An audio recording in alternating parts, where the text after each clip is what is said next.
Hello and welcome to today's webinar, End User Best Practices for Multi-Cloud Digital Workspaces.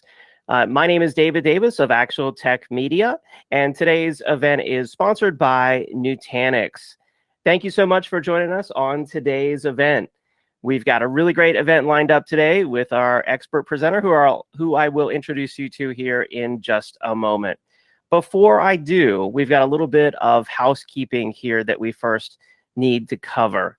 So we want this to be a very educational event. So I encourage you to ask questions throughout the event. Use the GoToWebinar control panel there to ask all the questions you have about today's topic, specifically around multi-cloud and desktop as a service. I'll be taking the best questions to our presenter live during the event. We'll also have a dedicated Q&A session at the end of the event. So we want to make sure that we answer all your questions today. Second, we have some questions for you. I'll be popping up a couple of poll questions during the event, and we want to get your feedback. That helps us to shape this event and future events.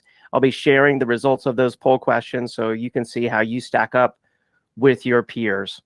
And then third, today's prize. We have a $300 Tango gift card to give away to one lucky attendee on the live event. If you haven't heard of Tango gift cards, they're actually better than, Amazon or Apple or whatever other gift cards, because you can use them at all those places and many more. So you can use them wherever you want. They never expire, and you get to choose what you want to do with them. So that's the background you need to know about today's event. And it is my pleasure to introduce today's expert presenter. That is Mr. Rubins, Senior Technologist at Nutanix. Thank you so much for joining us on the event today, Ruben. Yeah, you're welcome. Great. Thanks for being here. All right. And with that, I'm going to hand it over to Ruben. Take it away, Ruben.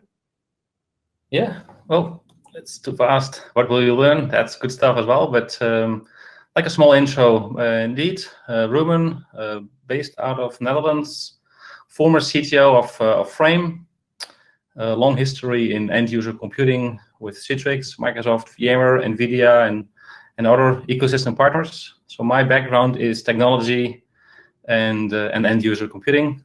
Right now, I'm in Barcelona in my hotel room, and happy to spend time with you live, or if you listen and watch the recording later, that's great as well. And thanks for your time. Thanks for your precious time. And I'll do my best to share great insights about end-user computing, desktop as a service, and like 4 major topics what I would like to share with you, and hopefully you'll learn from that. One topic is around like a shift from enterprise virtual desktop infrastructure to DaaS.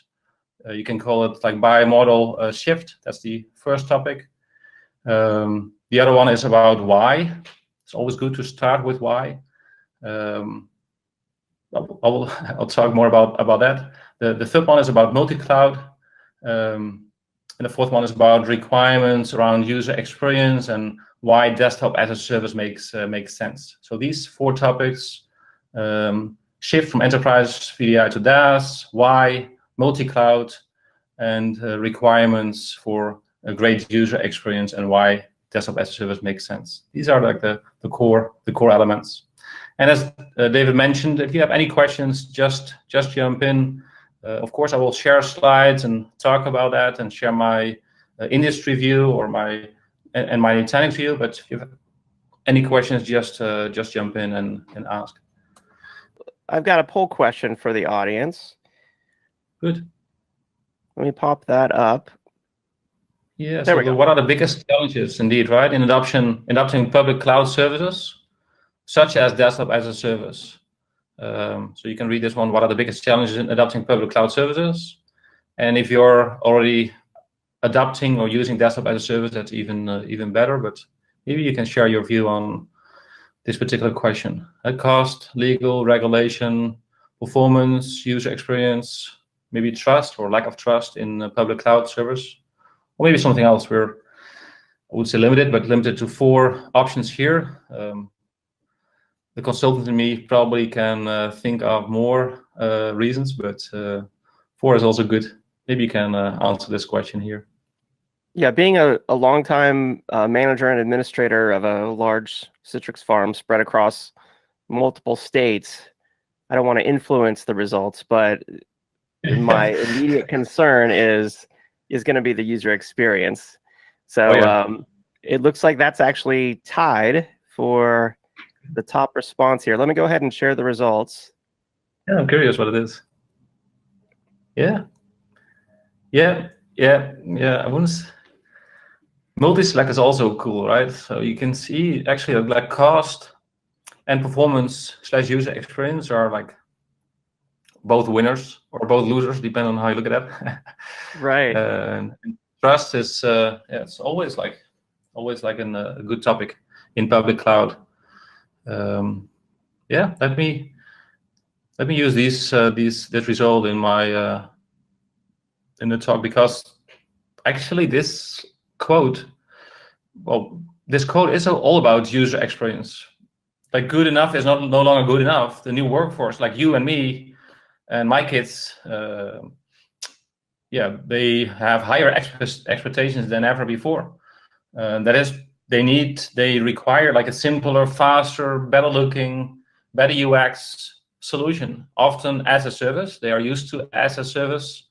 Look at Spotify, look at Netflix, look at new, like recently announced gaming service from Google. That's all as a service. So within seconds or a couple of seconds or maybe a minute, I'm able to run XYZ as a service. So good enough is not longer good enough. And if you stick to the past and build everything yourself and manage everything yourself, it's tough to meet the expectations. So that makes sense. That's what I see in the field. And this is not really right now frame related, but of course it applies to frame, Nutanix frame, but in general is applicable to like all kinds of IT services. And ask yourself, is what I deliver today, what I build today, what I maintain today, is that good enough, or do my business consumers expect something else? So it's a good question to ask. And if you're challenged by your users, maybe it's time to find new building blocks or new tools in your toolbox to, for instance, to deliver apps or desktops as a service, or to build a new modern workspace. Let's see, David, if we can go to a new slide. If you can help me with that. Yeah. Oh, one slide back. There's some delay on my end.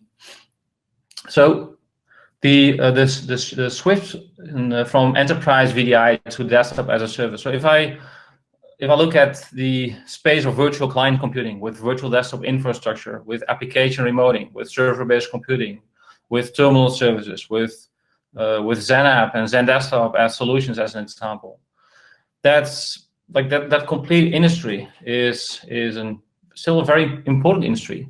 It's all about delivering apps and desktops, and there are solutions in this space who were started even like 20 years ago with on-premises and enterprise virtual desktop infrastructure in mind. And even 20 years ago, it wasn't called VDI, it was like called differently.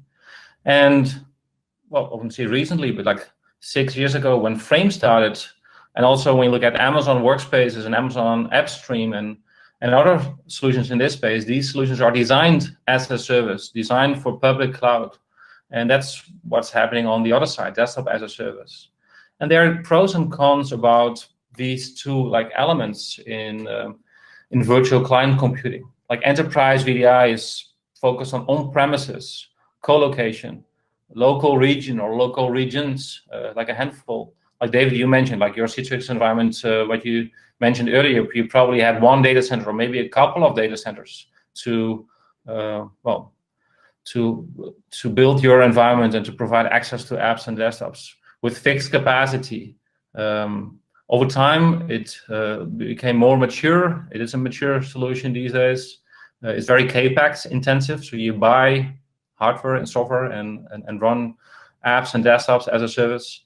It's a very defined usage. You exactly know what you have in your data center or in your co-location, and you know or should know what you can expect from that from a performance perspective. It takes much more time to go to market.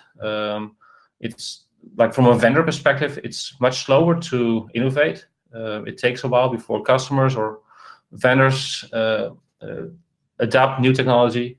You have fixed stability and low elasticity. That's like connected to enterprise VDI solutions. On the other side, it is not good or bad. It's just observation what I see happening in this space. It's about multi-cloud, hybrid cloud, multi-region. Leverage the regions, for instance, Amazon, Azure, Google provides.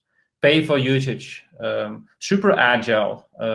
I can spin up, like right now, if I would like to do a demo right now, I can spin up like 350 machines in West Europe region and pay for usage on an hourly basis. So it's really OPEX driven, not CAPEX driven.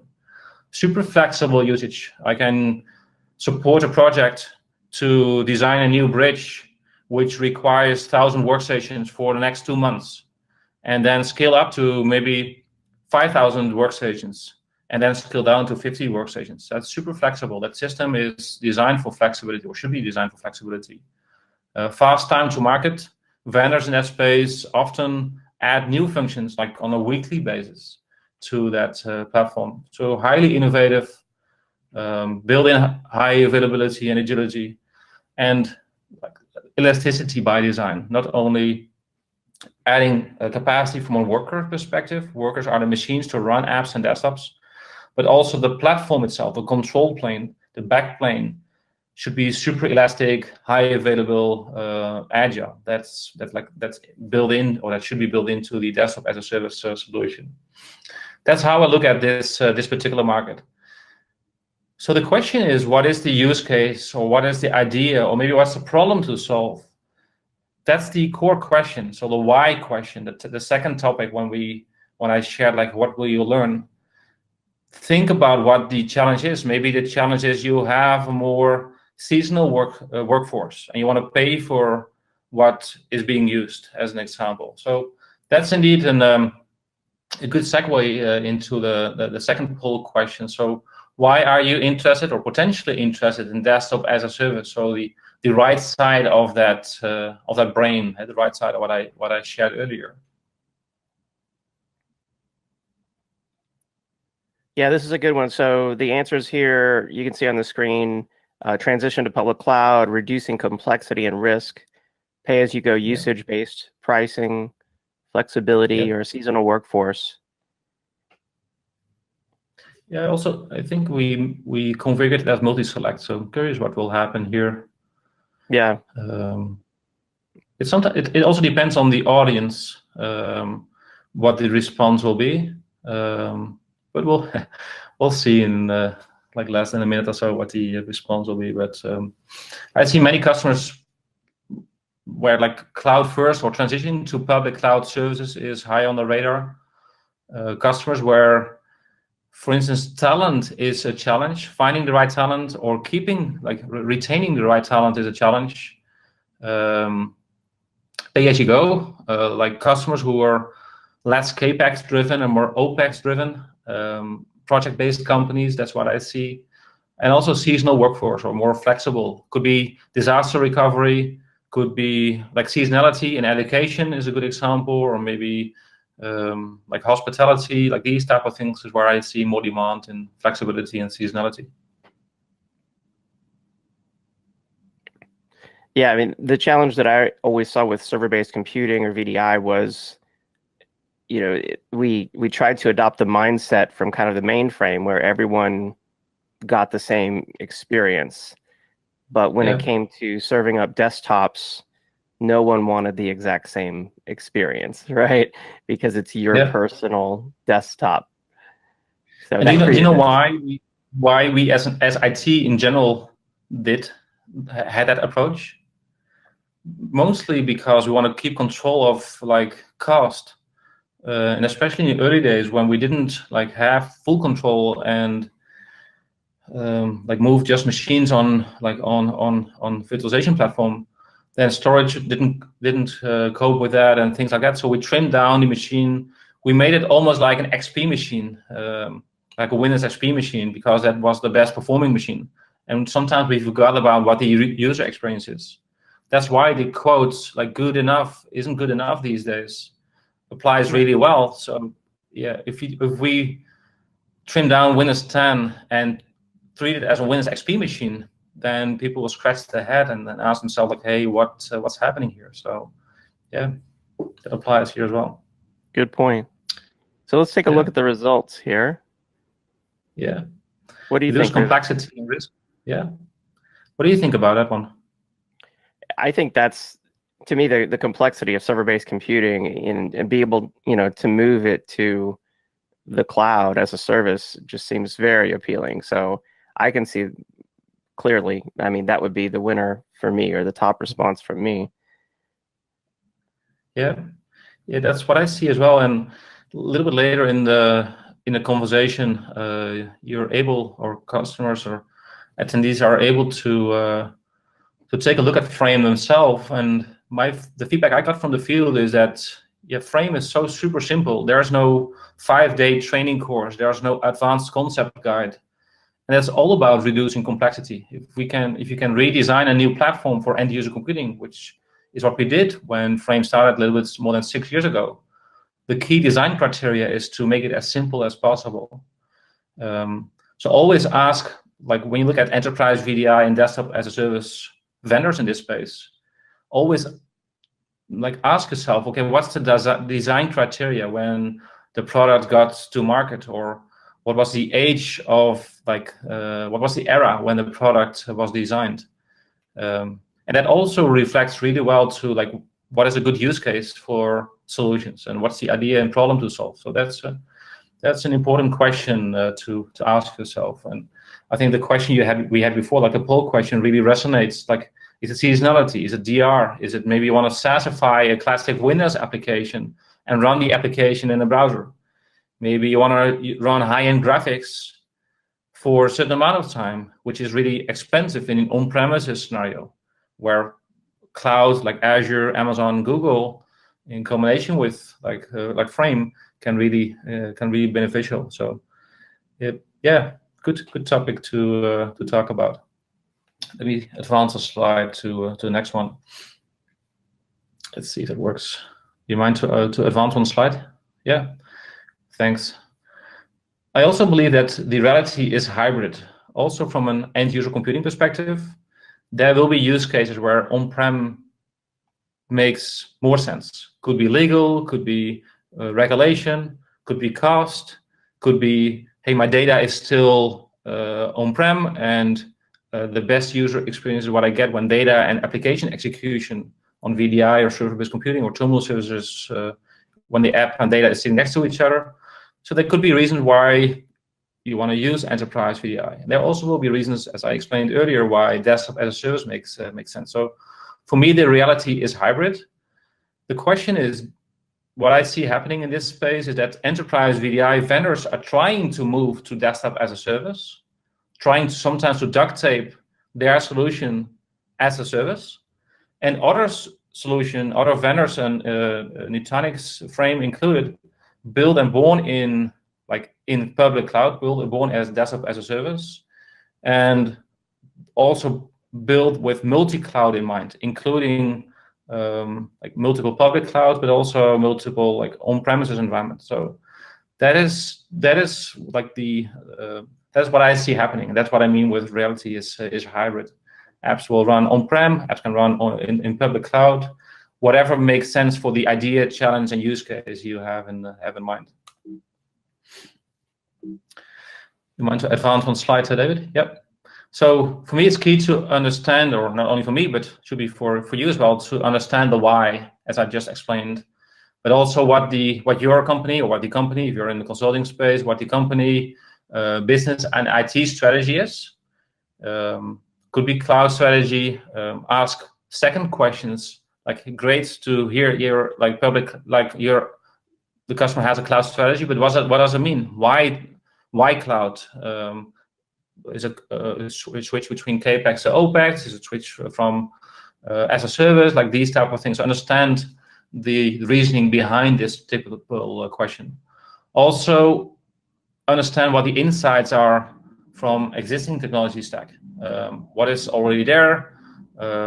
what's to keep and what's to change, why to keep things, or why to change things. These are more like consulting type questions, but I truly believe it's important to understand more about like the reasoning behind before you can advise or before you can make certain transitions to platforms.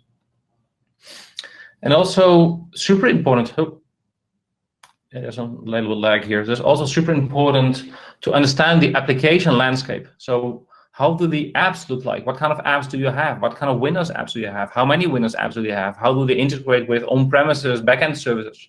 Or maybe they're not on-premises anymore. They are maybe already in the public cloud. And as I mentioned, point 5, like what's the proposed use case? And also what's the business case element is super important to decide, hey, what is the right fit for me? And then connect 1, 2, 3, 4, 5 with what Nutanix Frame solution can offer, and match that with like the customer strategy and the ideas, and sometimes challenges as well.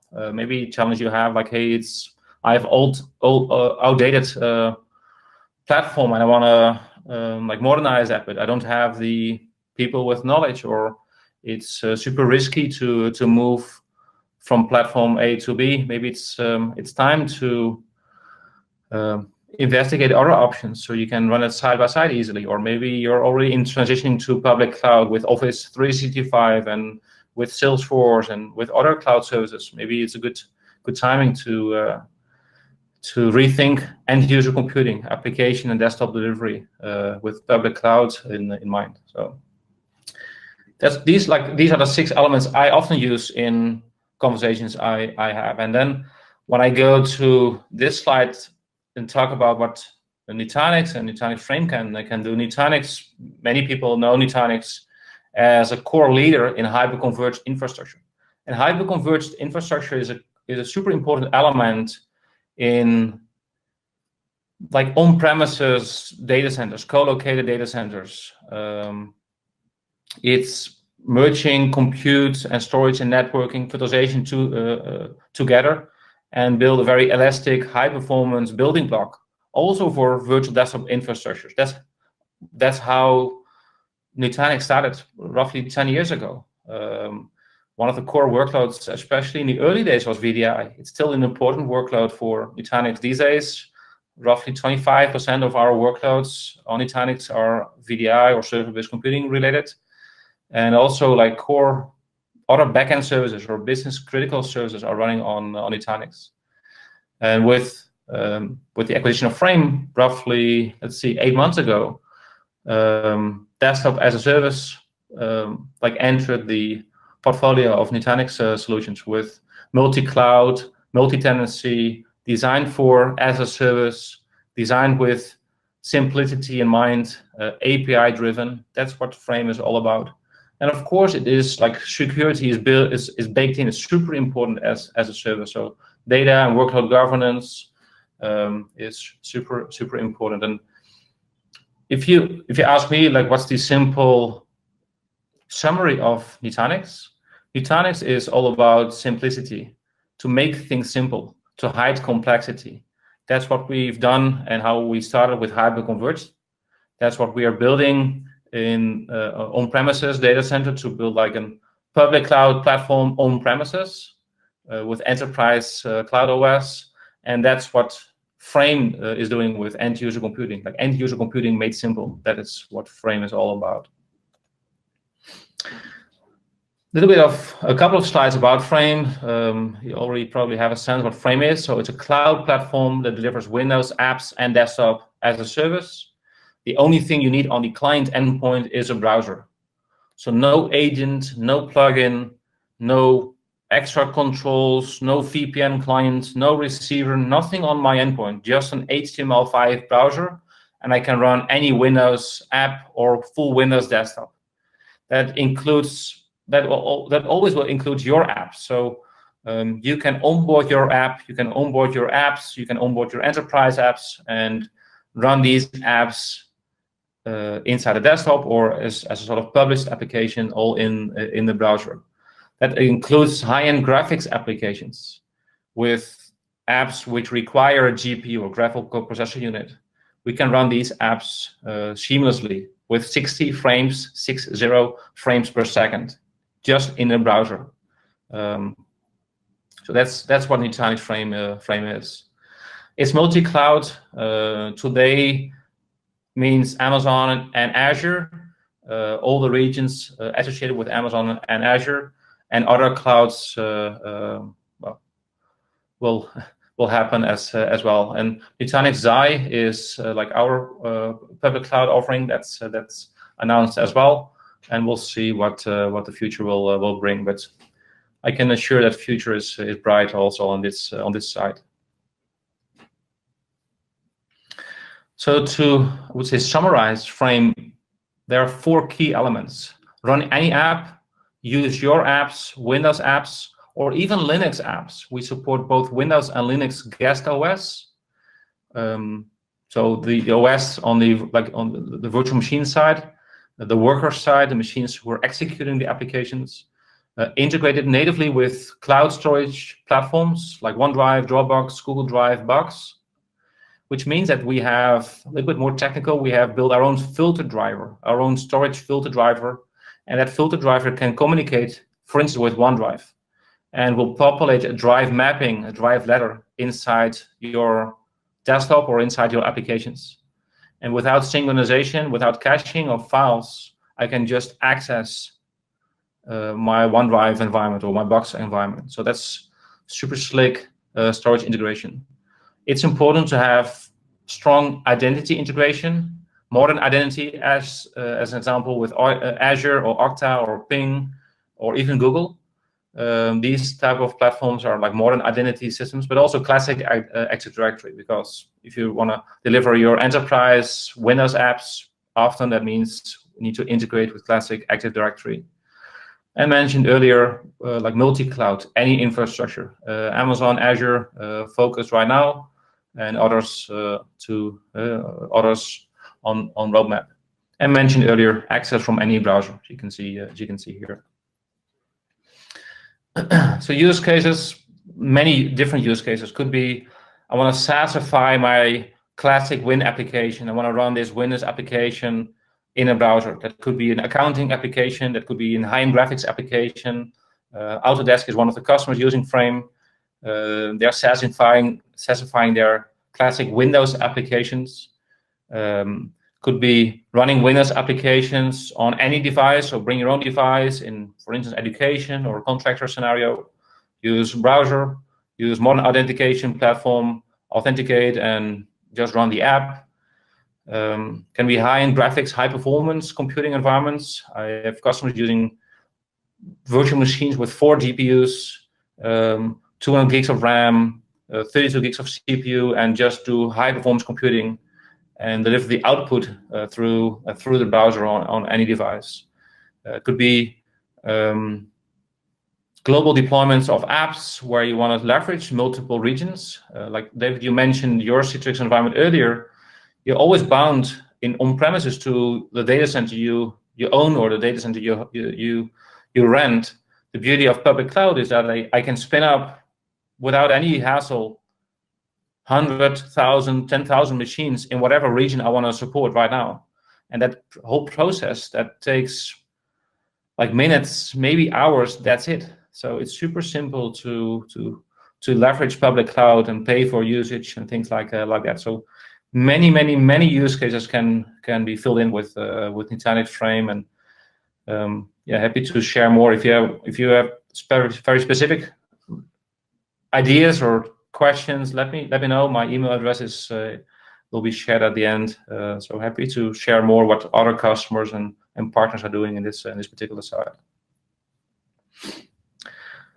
So hopefully you learned from polls. Hopefully you learned what other like peers in the industry responded, how they responded to the questions. That I always find that interesting to see. Hopefully you learned a little bit about this, the switch and the shift from enterprise VDI to desktop as a service. Around the why that good enough isn't good enough. Around multi-cloud and end-user computing. Hopefully you learn a little bit more about Nutanix Frame and find it interesting or interesting enough to test it yourself. And yeah, these are like the key elements what I try to share with you. Hopefully was time and is time well spent. Let's see. Slide is building up. Yep. Too fast. This slide is about test drive. If you want to test a Nutanix frame yourself, you can go to nutanix.com/frame. I created a special code called FM19GPU, and that FM19GPU will unlock cloud workstation. So it will unlock GPU machines for you. So if you use this this code and you fill it into the like test drive code, as you can see here, like in blue, it will unlock the cloud workstation. So you can use the test drive for 2 hours. No technical limitations, only limitation is 2 hours. If you need more time, that's fine, no problem. Just send me an email. I will create a personal code for you so you have more time, like 24 hours to do a test drive.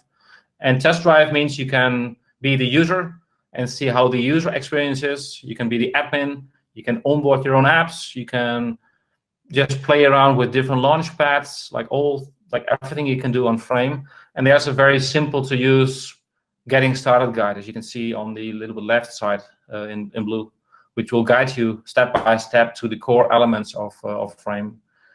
And yeah, I'm pretty sure my experience is that a lot of people like this approach. It's super simple to use. Frame is, in essence, like end-user computing made simple. So if you want to see how it works in action, go to the nutanix.com/frame, use this code for 2-hour cloud workstation or workstations environment. And if you need more time or have other requests or other requirements, just let me know. Yeah, you can choose the location in test drive, as you can see here. So you can pick a location which fits best for you, which is great. You can see different locations here. And if you need more locations or have different requests, again, just let me know. You see my email address here. So ruben.spruit or Sprite, how David pronounced it, that's totally fine, at nutanix.com. So ruben.spruit@nutanix.com is my email address. If you have any questions, want to know more about use cases or just competition, landscape, whatever you would like to know, just ask. Worst case scenario, I don't know. I will ask other colleagues. But always good to receive questions and help you with that. Great presentation, Ruben. We do have some questions here for you from the audience. If you're ready. Yeah, totally ready. All right. Before I start asking all these questions that came in, I just want to remind everyone out there, if you have questions, now is the time to do it. Let's see, one more question just came in. Okay, good. Keep them coming.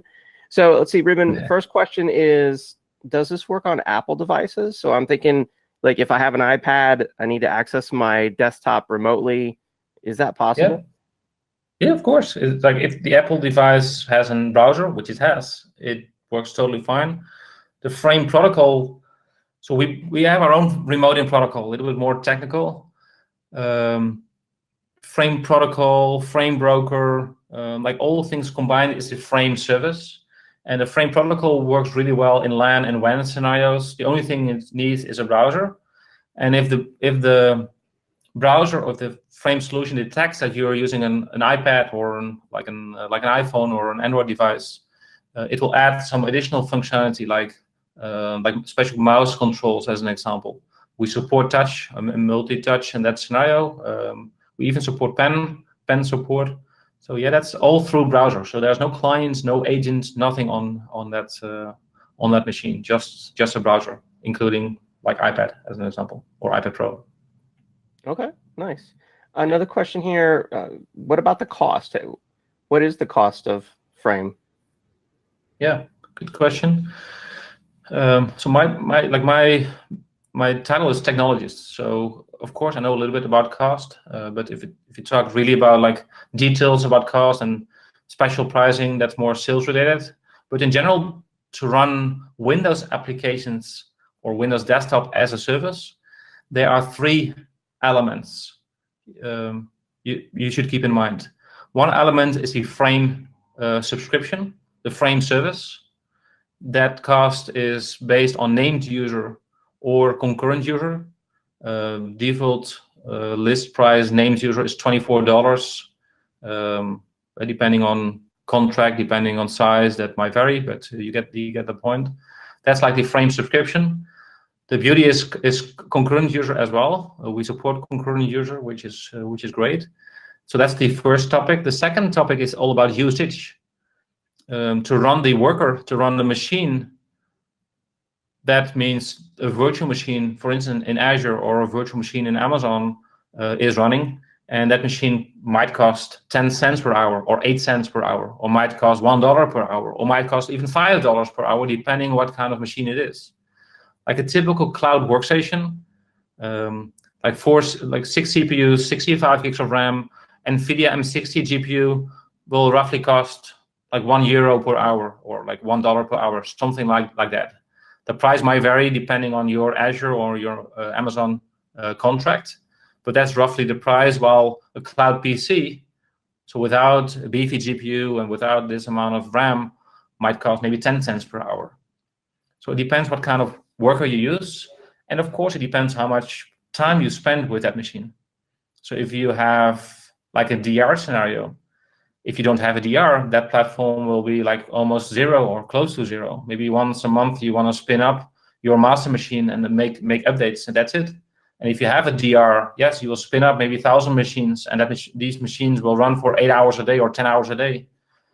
So that gives some insights about cost and the usage. So the second part of the cost is like Azure and Amazon related. If we like somewhere in time, if we are able to run on-premises, then the cost will be different, because that is just more like CapEx cost. It's like gear you have and hardware you already have, and that's also cost. But then you don't need Amazon or Azure like flexible usage, because you already use it in an on-premises environment. And the third one is like a Microsoft license called Remote Desktop Services Client Access License, RDS-CAL. Or if you are a service provider, it's called RDS-CEL, Subscriber Access License. It's a license you need besides the Windows OS license to access Windows OS remotely. That's what the RDS-CAL is doing. That's not frame related.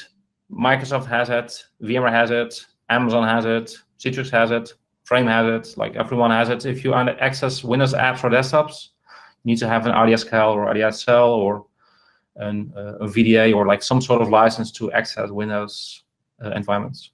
So these three elements: first one is frame subscription, second one is in public cloud, which is Frame today, is the actual usage of Azure and Amazon, and the third one is the Microsoft license, RDS-CAL, RDS-CEL. Okay, very interesting. And if I have my own like master agreement, say with Microsoft, can I bring my own licenses? Yeah. That means that like the second and the third element of the explanation I shared is like your responsibility, like your company, like David's company's responsibility, or like someone's like your company. So you can leverage your enterprise agreement, you can leverage your Azure subscription, and depending on what you negotiated with Microsoft, that's what you can use. Exactly. That's very common. Like 9 out of 10 or 8 out of 10 Frame customers want to use their own subscription and their own like Microsoft contract for different reasons. There could be cost reasons. Could be they want to stay in a driver's seat. Could be like auditing reasons. These type of things. They want to use their own Azure subscription or their own Amazon subscription. Yeah. Okay. And what operating system runs inside the desktop? Yeah. So on the endpoint, we don't care. It could be an iPad, could be MacBook, could be Windows, could be whatever. If it has a browser, we can run like any app. With any app, I mean Windows apps or Linux apps. So we support both Linux and Windows in the guest, like in the as a worker. Linux, we support CentOS and Ubuntu. And Windows, we support Server 2016 and 2012 R2. And other OSs soon, like 2019 as an example. Windows 10 in public cloud is challenging. it's not really a technology conversation because the core, like Server 2016 and the core of Windows 10 are like similar. It's more like licensing challenge. Microsoft doesn't have a service provider like a cloud service provider or service provider license agreement, SPLA, for Windows Client OS, or Windows 10 and Windows 7. That's why we, and like I would say everyone in this space who wants to have a flexible license model, will use Windows Server OS. That's what we use as well. We use a Windows Server OS, but still have a one-to-one relationship between virtual machine and user. So if David, if you log in and you start Adobe Photoshop and present this application through your browser on your MacBook, as an example, that application, of course, is Windows. It's like Windows, like Adobe Photoshop for Windows, and that machine is connected to you. So if you launch a second app or third app or fifth app, that all runs in the same VM. But if I log in as Ruben and I start Revit and I start Maya and I start Office 2016 or whatever kind of other app, that's my virtual machine. And these two machines are not shared. So it's like a one-to-one relationship between the actual active user and the machine executing these applications. And then the benefit in public cloud is that because it's a one-to-one relationship, if you don't use a machine for X amount of time, I can just power off that machine and save cost, like a lot of cost. So the flexibility to power on and power off machines, of course, needs to be built into the control plane, the back plane, and that is built into Frame, of course, and that will drive costs down dramatically because you just power on machines when they're being used by you or by me or by someone in the field. Okay, and is it possible to power on those machines as the demand increases, like a pool? Yeah. That's how it. I would say I will log into my system to show it, but I will keep it right now. I will explain what it is. That's capacity management. That's super in public cloud, super important element. Without capacity management, the platform is never cost efficient. And capacity management means that it should, I would say, recognize, but there should be controls to boot up machines, to turn off machines when sessions are not active, to turn off machines. That's all built into Frame. Very simple to use. You can even use time schedule. Like for instance, at 8 o'clock in the morning Pacific time, I want to pre-boot 200 machines out of 1,000 machines, so that if people start logging in at 8:05, that they can instantly access their apps, and the system will automatically adapt when more people log in and pre-booting machines, and things like that is built into the system and very simple to use. And also from a reporting analytics perspective, that should be built into the platform, if you ask me. And especially in public cloud, capacity management is super important. On-premises, less important because that hardware is already there. So in on-premises environment, capacity management is less of a challenge. But in public cloud, is super challenging, and therefore a solid solution, capacity management, should be a core element in the control plane, in the backplane. Yeah. Okay. And we got a question here about that code. So I'm going to bring up that code again and just leave it on the screen here while we continue our Q&A. The code's on the screen, FM19 GPU. There we go. So another question here, they're asking, basically, do you have access to local devices on the client? Specifically, he's asking, could I access a CD drive that's running on a client or a local hard drive? Very good question. So the answer is it depends. So it depends what kind of devices you have local.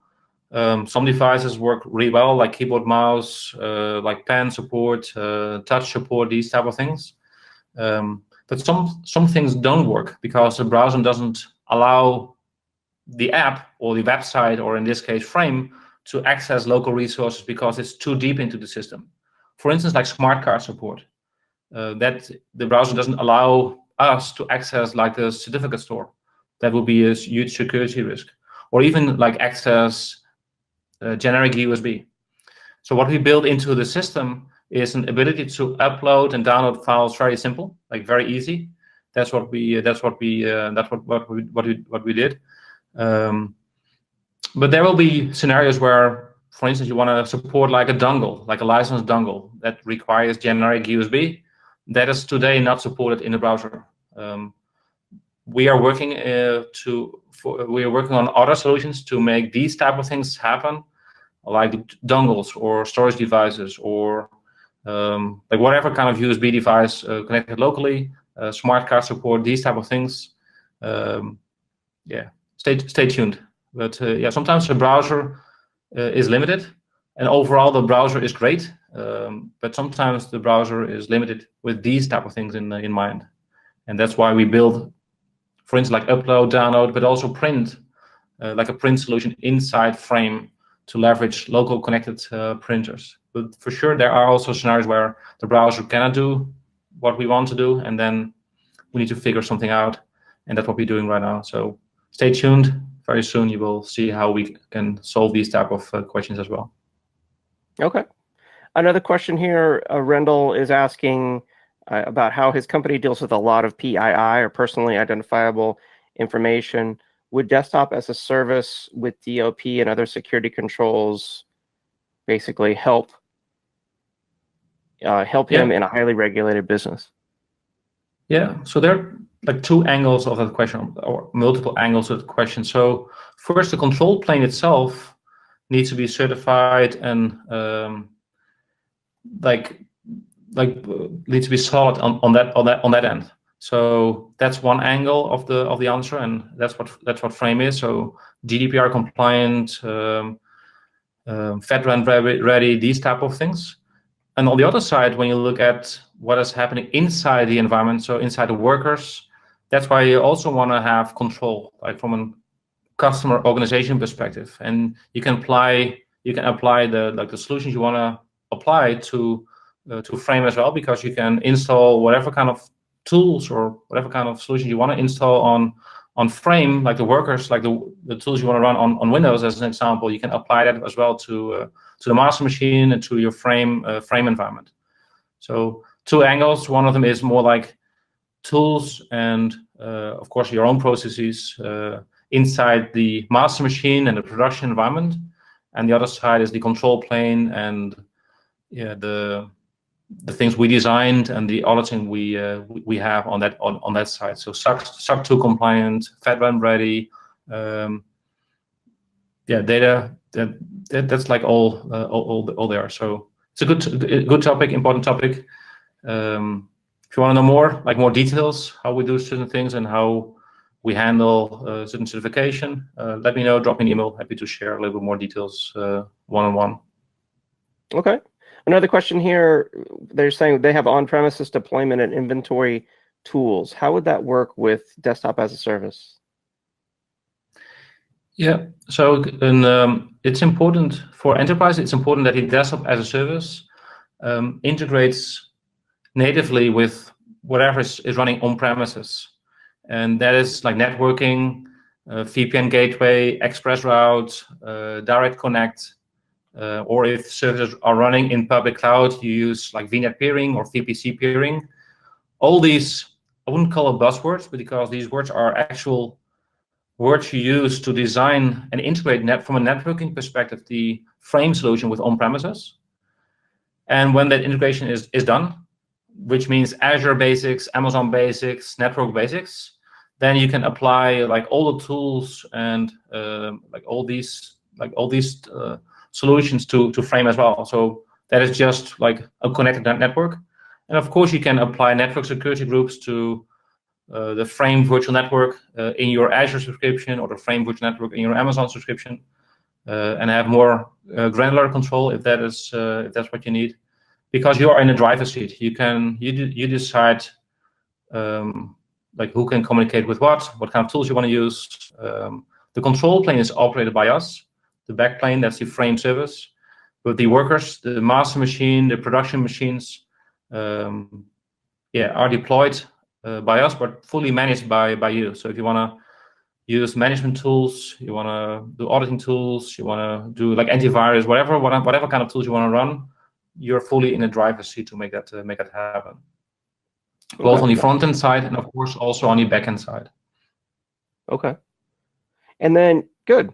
Let's see. Here's another good question, and this is kind of a two-part question. They're saying they have architectural and engineering use cases, and could CPU, GPU intensive software like 3D modeling applications be run in desktop as a service?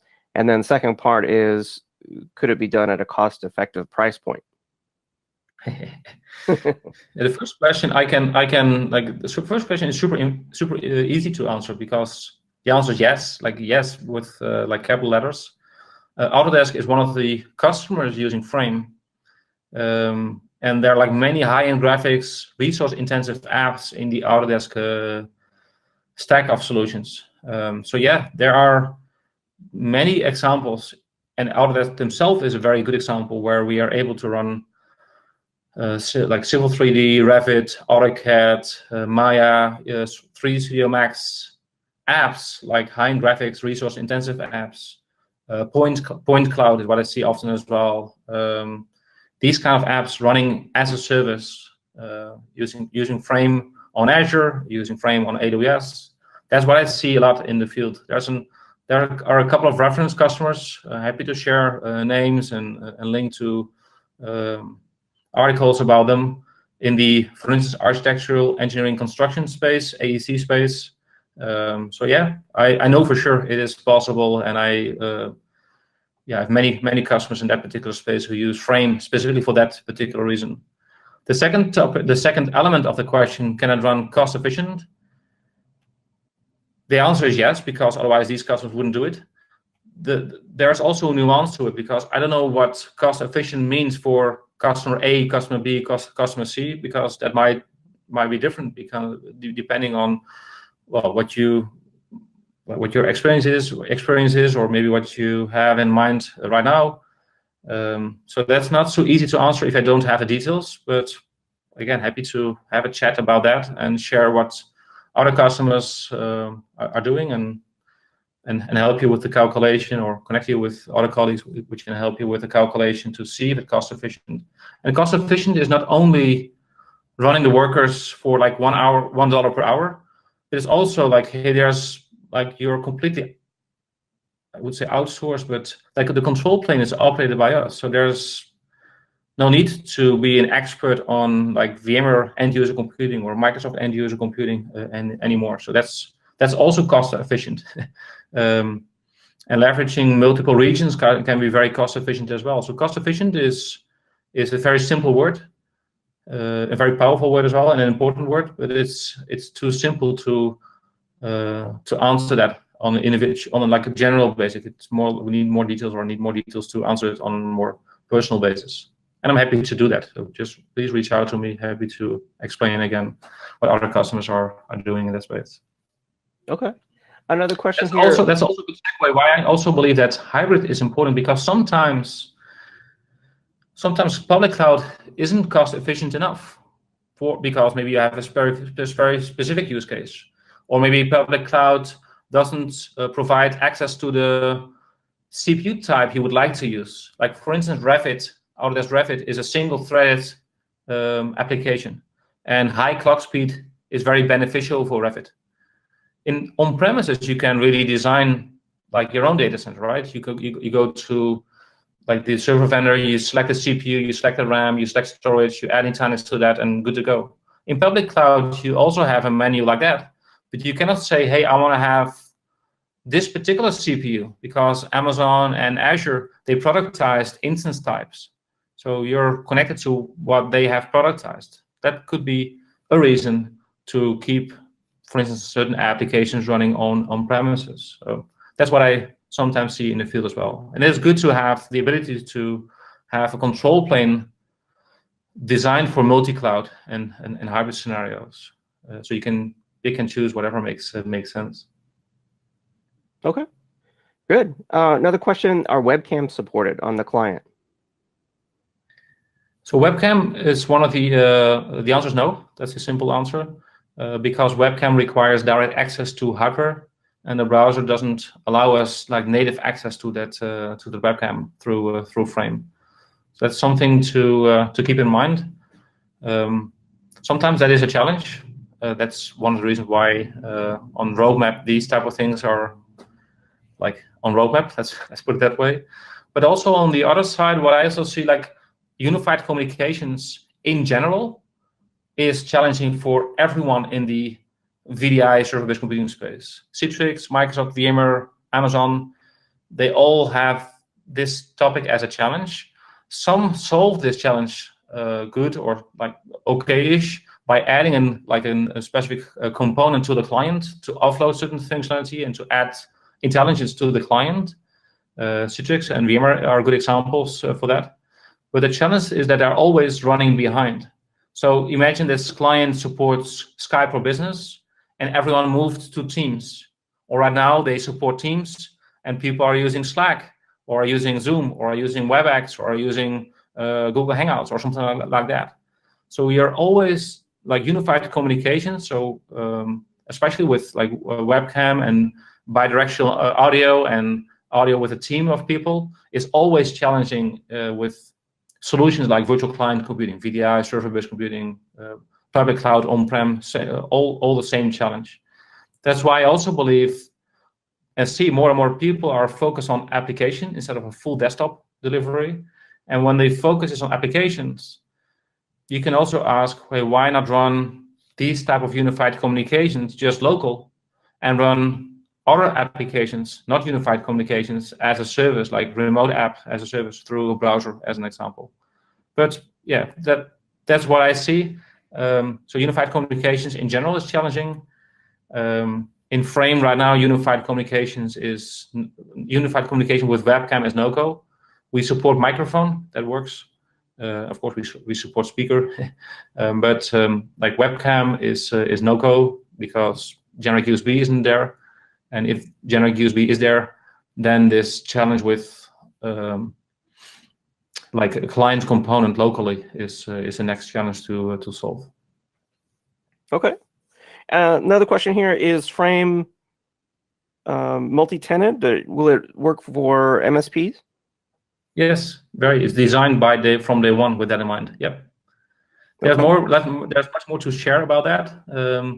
I didn't prep these slides for this talk, but yeah, not sure who asked, but just drop me an email. Happy to share and explain and show how that works. But it's like super powerful in an MSP model. Exactly. Yep. And then if someone were to take Frame for a spin here, can you kind of describe for us the process? Like a spin, like a test drive, you mean? Right. Yeah. Yeah. Well, just fill in these details. Type in the code. 15 minutes later, so 5 minutes later, a complete new tenant is deployed in the region you want to use. Then you can log in both from a user perspective. You can start an app. Within 15 seconds, you launch, I don't know, whatever kind of Windows app is pre-populated. Or if you are an admin, or maybe you are the same, like user and admin, you go to the admin page, the admin dashboard, and you onboard your own app, pick Google Earth or like something like that, and publish the application to production. That takes probably 10 minutes. And then you can just run your own app. You just onboard it yourself in a browser. So that process is super simple. It becomes a little bit more complex in like enterprise scenarios because Test Drive doesn't integrate with your own on-premises or your own cloud environment because it's just an isolated environment. It's not super complex, but that's where like network integration, VNet peering, VPC peering, VPN gateway, these type of things kick in. And on the identity side, you want to integrate maybe with Azure AD or with Ping or Okta. That means that you need to configure SAML, or you need to configure OAuth, or you need to configure classic AD integration. That's all built into the control plane, but that's you need to have some knowledge around SAML or OAuth, which is not Frame specific, but that's what you need to integrate Frame into identity system or Frame into your own environment. Nice. Well, I think that's all the questions we have, and in fact, we've reached the top of the hour, so that's all the time we have. Yeah. But ton of questions. Good stuff. Yeah, really great learning all about Frame and desktop as a service. Before we go, I should announce the winner of our $300 Tango gift card is Rendell Johnson from California. Congratulations to Rendell from California. We'll reach out to you to deliver your gift card. Thank you everyone else who joined us on the event today. I hope you learned a lot and enjoyed the presentation. And Ruben, always great to have you on. Thank you so much. Yeah, thanks again. Thanks again for your time, and have a great rest of the day. Bye-bye. Bye-bye. For more information, I should mention, make sure you visit Nutanix.com and sign up for the Frame trial.